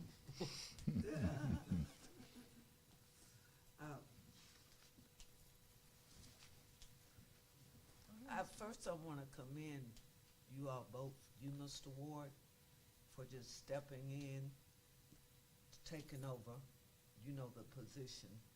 And we really appreciate that from the bottom. You were one of my best students at Ridge Road. Well, thank you, Ms. Dorothy. And, we go back a day or two, don't we? No, okay. But we just, Yes. I personally want to thank you, and I know the board does when we met with you over there, and you said that you would do the best that you could, and we certainly appreciate that. And Ms. Morton, as I reflect back to 2 years ago when we were going through pandemic, that you all did a so awesome job of taking care of the facilities, and we haven't had to worry about anything. And again, both of you, and by the way, I love the competitiveness of the custodians. We brought it back, That they were didn't we? really Thank excited you, Dr. Redis. about winning. And Crestwood won, and Sixth Sixth grade campus won. And they were so excited when I would meet them, and they said, we're going to beat them next year. And that, to me, thank you for going back to that. Sure, Dr. Redis has volunteered to ride the bus with us next spring break.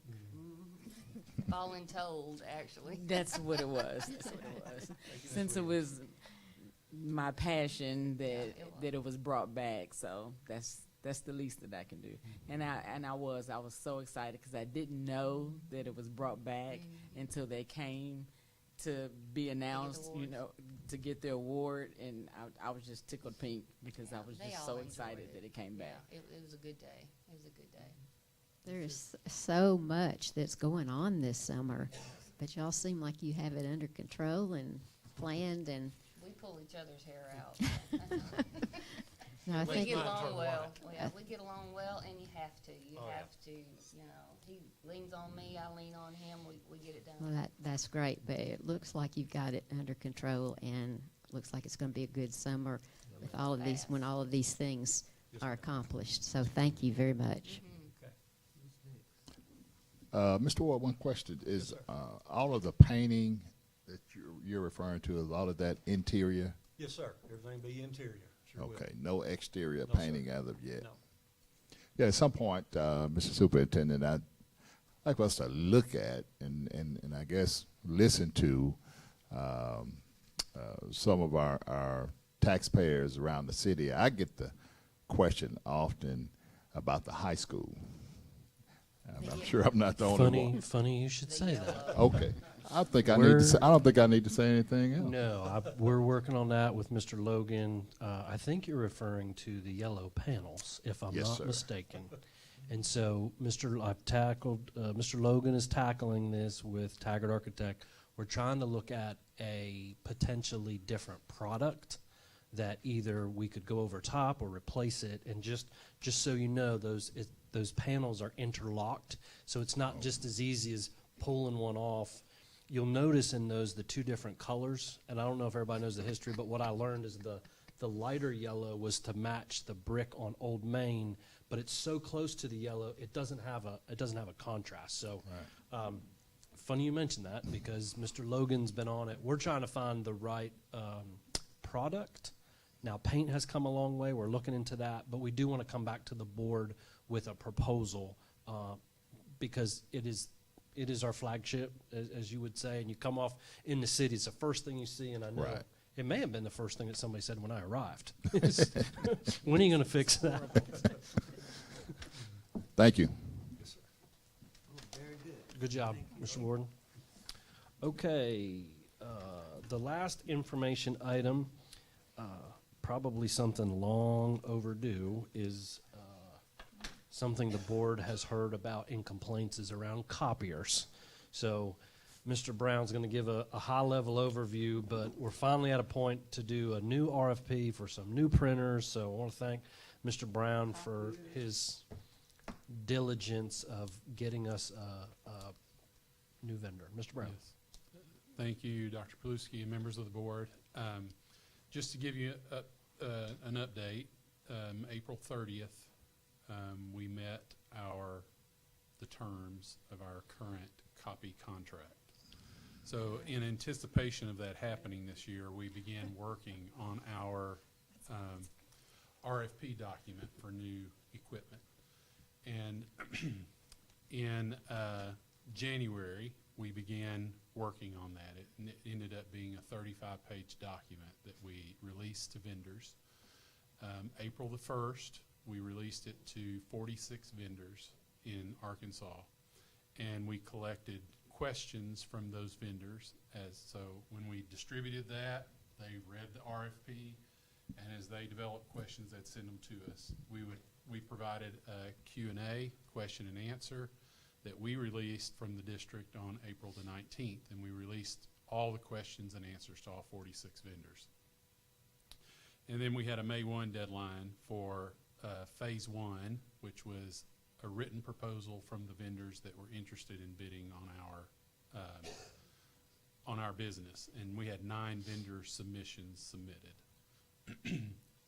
Then May 2nd through the 7th, we reviewed our current proposals. We ranked those according to pricing first, and then we've notified the top 2 vendors, and we have those phase 2 in-person interviews with the top 2 vendors tomorrow in this room. And we have an RFP review committee that's in place. We have members from technology, the finance office, elementary staff, secondary staff. We're assembling tomorrow to have those in-person interviews with our top 2 vendors.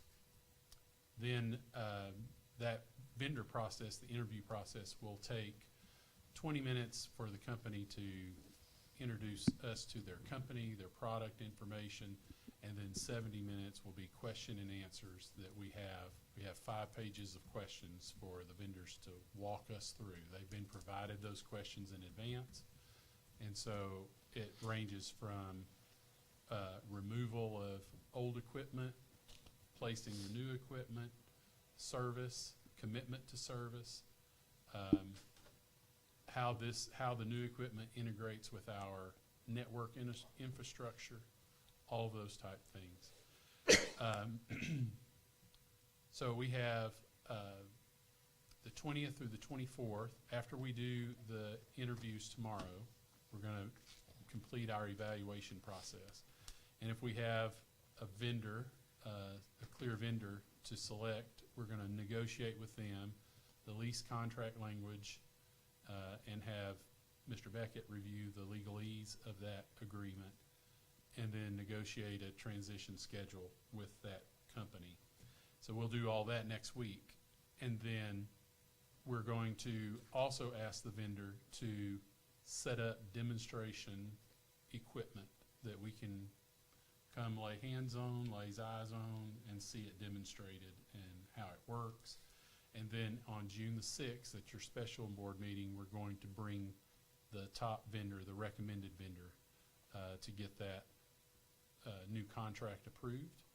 And then what we're anticipating is between July 1 and August 9th, we're going to remove all of the old equipment.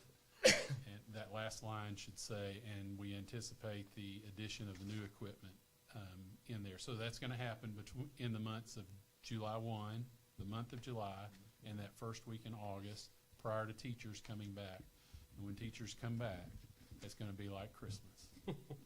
No complaints on old equipment, and they're going to have new equipment. Our RFP required new equipment, and we did have a couple of vendors that didn't meet the requirements of the RFP. They had spec'd some used equipment, and we immediately eliminated them because we want new equipment for our staff. And I'll say that the preliminary numbers that we're seeing that came in the bid process, we're anticipating a savings of about 20% on our current lease and copy proposal. So we'll get new equipment and a lower bill for the new equipment.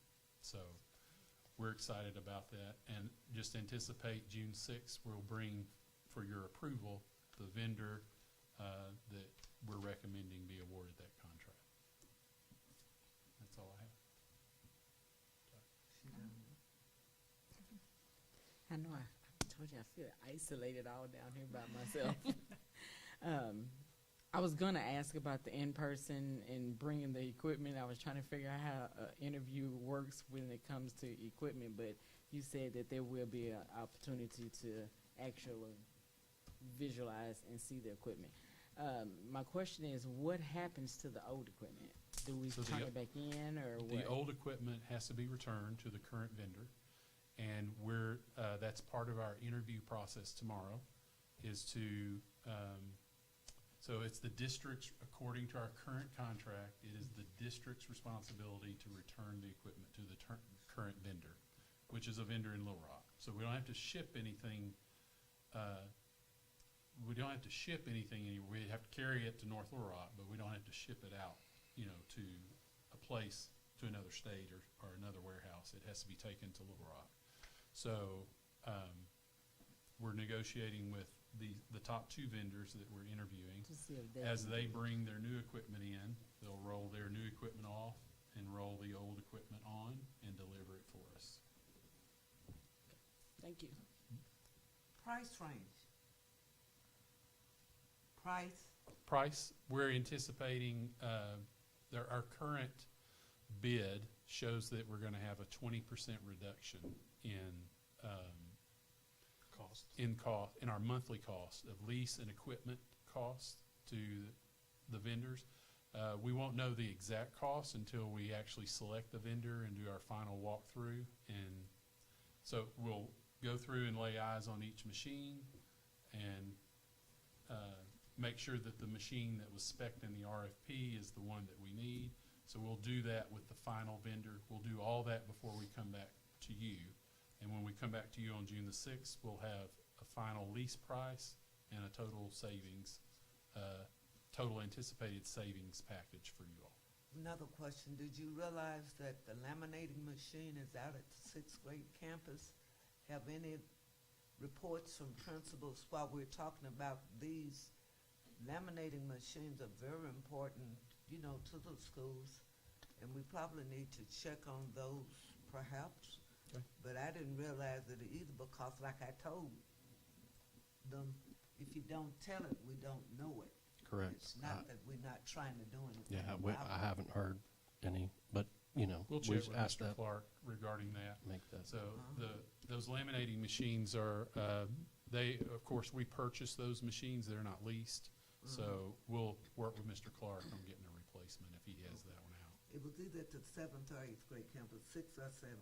Okay. But anyway, since we're talking about these kind of on-hand things, maybe we need to look at that also.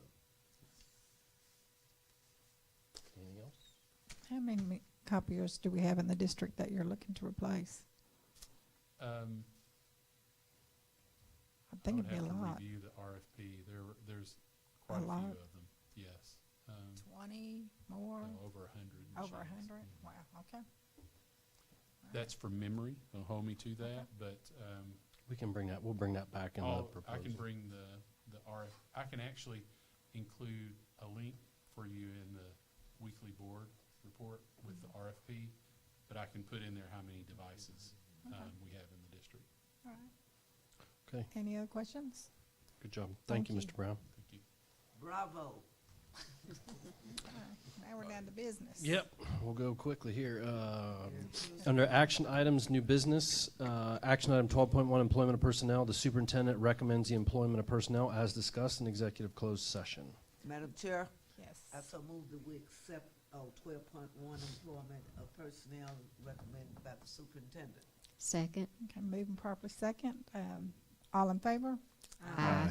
Any opposed? Motion carried. Thank you, Madam President, members of our Board of Education. The next action item, 12.2, 2024-2025 Board of Education meeting dates, and you will notice that we made those changes in July and January as proposed. The superintendent recommends to approve the 24-25 Board of Education meeting dates. Okay. I recommend that we accept the recommendation of the superintendent for our 24-25 Board of Education meeting dates. Second. Moving properly second. All in favor? Aye. Any opposed? Motion carried. Thank you, Madam President, members of our Board of Education. The next action item is 12.3. This is a 2024-2025 Horizons. Remember, this is our day treatment memorandum of understanding with Arch Ford Services. So the superintendent recommends to approve the 2024-2025 Horizons Memorandum of Understanding, Arch Ford Service Cooperative in North Little Rock School District. Oh, you want me to? Madam President, I recommend it's 12.3, 2024-2025 Horizon Memorandum of Understanding, Arch Forward Services Cooperative, North Little Rock School District. Second. Moving properly second. All in favor? Aye. Any opposed? Motion carried. Madam President, I recommend we approve 12.4 regular meeting minutes, March 28th, 2024. Second. Okay. Motion and second. All in favor? Aye. Any opposed? Motion carried.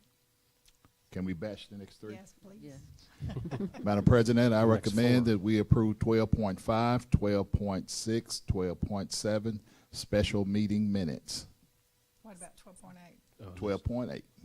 Second. Okay, it's been moved and properly second. All in favor? Aye. Any opposed? Motion carried.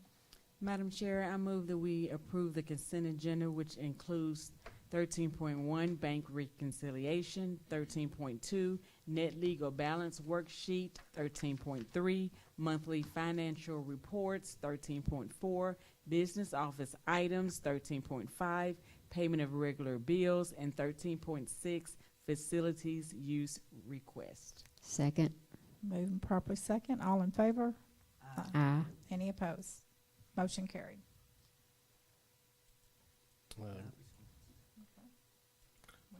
Have any acknowledgements? No, I just want to recognize as we close out this school year to close out strong, and as we're getting ready to have graduation, just want to thank everybody for their support to close out our school year in a very strong way. I want to thank the community for supporting our district for the whole year. Yes. And we're going to wish those persons who are moving up to higher levels that are former teachers and now getting, they say, better jobs, more money. We're going to wish them well also. And we also just want to thank the parents for supporting us and the students that are graduating. Congratulations. Yes. And as we move forward, and just have a phenomenal, safe summer for all of our children. And we bless our administrators and our teachers. We think that they did a phenomenal, phenomenal job this year. And we're just saying thank you. Thank you. I'd like to just do a shout out about the North Little Rock Wildcat Foundation Becky Witcher Golf Tournament that is tomorrow. And I think they've got a record number of participants that'll be raising money for all the projects that they do for this district. And I want to thank them again for all of that. And then also to just thank all the teachers for this school year. And I look forward to a good summer for them. I know they're ready for it, and they've earned that. I do want to add, Ms. McLean, that most people might not know, but the superintendent's going to be sponsoring that lunch tomorrow at Burns Park, and we're going to be using our smoker to donate to those that are participating in that event tomorrow. Oh, wonderful, at the golf tournament. We'll thank Mr. Logan and Ms. Dennis for, again, showcasing our smoking skills in North Yes. Little Rock.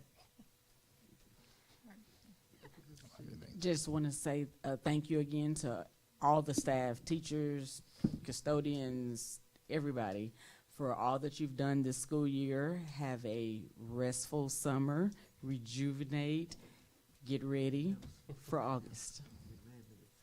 With all this And information today, it's like we're not going to have a summer. And congratulations. Have a good weekend. And congratulations in advance to the 2024 graduates that we will be recognizing in a couple of weeks. Hey, I want to make one announcement.